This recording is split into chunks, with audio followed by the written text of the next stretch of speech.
In the Westcote Railway Station in the year 1905, the agent there was Flannery, the best there was alive. Flannery ran his station exactly by the rule. He tried to learn each one by heart, just like a kid in school. There were rules for each occasion that applied from tools to mules. There were rules about behavior and rules defining rules.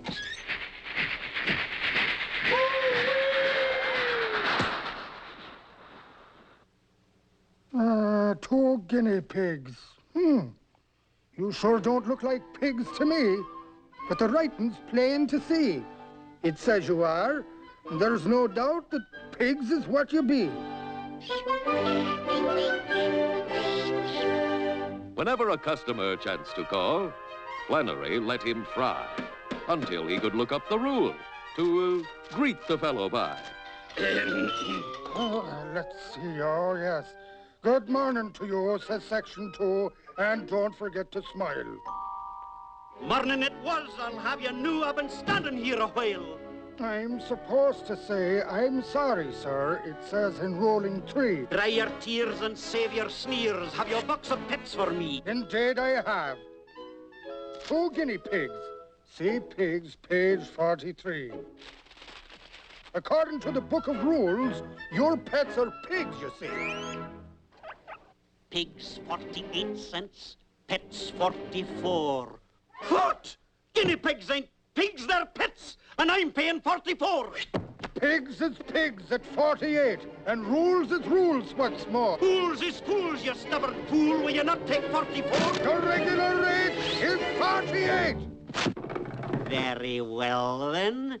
You take the high rate, and I'll take the lower rate, and I'll not pay you over 44.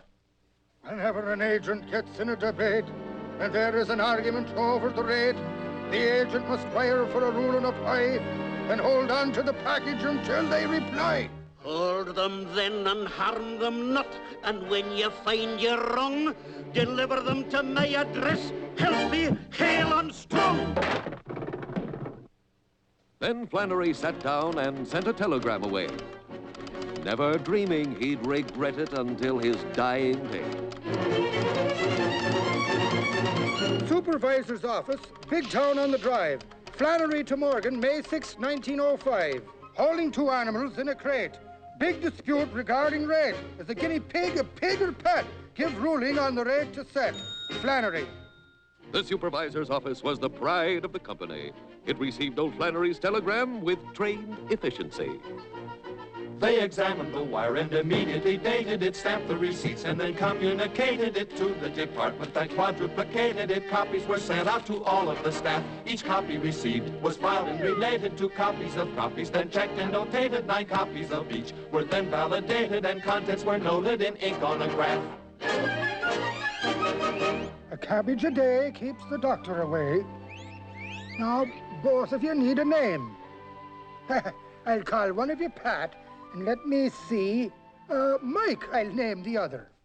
But he quickly changed it to Marie when Mike became a mother. The saints be praised. Now, ain't that fine? I'm a family man myself.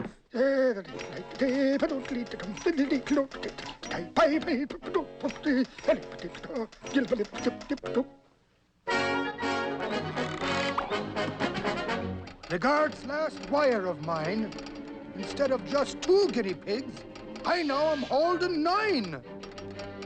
The legal department was then delegated to study the problem, now so complicated, when all of the data was accumulated to make a report and to tell what they know. The president wanted a full explanation as well as an overall clarification of Flannery's wire that wanted to know if a pig was a pig and to please tell him so. Now the grandchild of the first 2 pigs had grandsons by the dozens, and every time the clock would strike, there were 50 brand new cousins.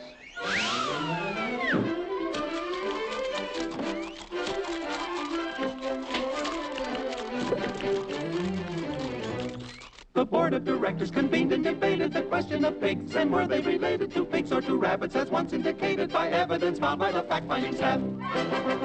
A boy in the office at first advocated it, then a zoology professor dictated it. Here is the answer, and here's how he stated it. I reiterate on the company's behalf. The guinea pig is the Cavia aperoia, while the common pig is the genus Sus of the family Suidae. They are not pigs. A 44-cent rate applies.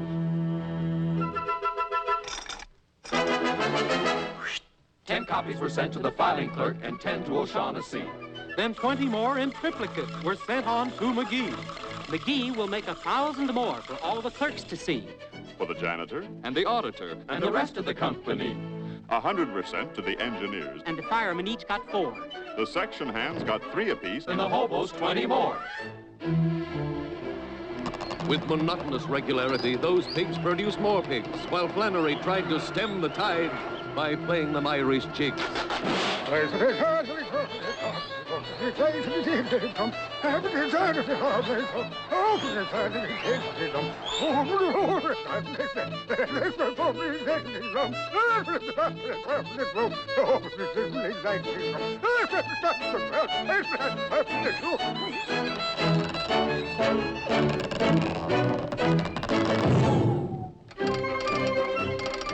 Regarding the McMore House pigs, the 44-cent rate applies. Signed, Morgan. When Flannery got the telegram, straight down the road he tore to take the news to McMore House. But McMore House doesn't live here anymore. then Flannery wired the office. Tell me quick, what do I do? There is no rule to cover the case, so now it's up to you. Not me, CVP. See Joe. See Jack. See Larry. See Tom. See Nick. See Harry. Then a clever young clerk made a recommendation the pig should be sent to the main office station. He never did know of the multiplication of 2 pigs that grew to 1,000,002. Flannery loaded the pigs in crates, in boxes, bags, and sacks. He filled 600 boxcars up, according to the facts. After loading all the pigs but 2, and looking weak and wan, Flannery turned to the pigs and said, You've begot and begot. Now, begone!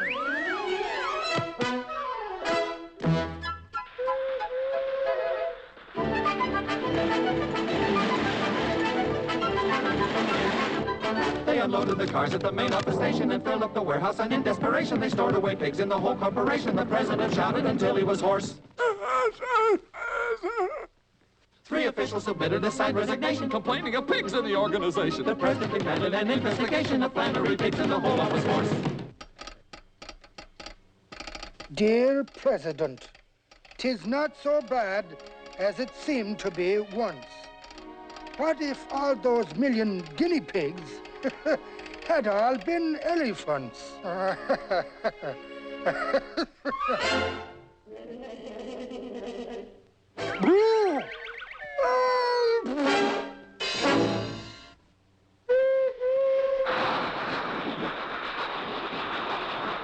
From that day forward, Flannery swore, No more will I be a fool. Whenever it comes to livestock, blast every single rule. If the animals come in singles or if they come in sets, if they've got 4 feet and they're alive, they'll be classified as pets.